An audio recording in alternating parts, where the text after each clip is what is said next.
All right, guys, kind of my maybe favorite part is actually strengthening the foot. Now that we've done all this good mobility, connection, now we actually want to do some resistance to it. So starting out, I'm using this half roller block. This is specifically for this anterior fall envelope improvement on the toe test. We're going to put the toes up, wedged up on this block. This is kind of a steep block, so you're going to really stretch your toes here, and that's the idea, to work those toes, bias that a lot, and doing these little mini reps where I start just holding, find an edge where you can just hold that, toes are splayed out nicely, feel that connection across all the toes there, and doing some hold, working into a few reps there.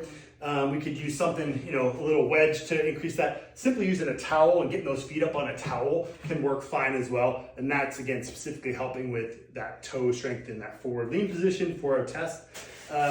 Next one, we can go into looking at a calf raise, kind of the opposite end of the spectrum. Our calf raise, what we want to make sure to do, a lot of people think they know how to do these fairly well, but we're going to look at her whole foot needs to be rooted solid and set up kind of wide here.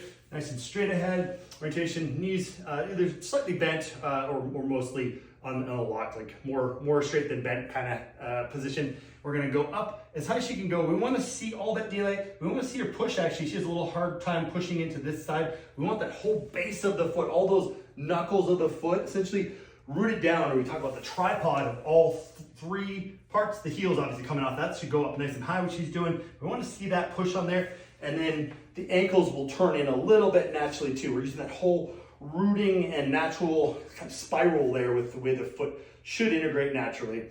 And then last but not least, once she's able to do that well, 2 legs, she'd go to 1 leg. And then the last progression would be, I like to have people walking up on the toes and really able to be tall, legs pretty stiff and straight. And we can even eventually load that. I've worked up to say 40 pounds or so in each hand with dumbbells, and able to walk for about a minute up on the toes before that really starts to drop. Those calves will burn like crazy. Again, working the toes, foot all the way through the ankle complex, all that great stuff. So check that out, give all those a try.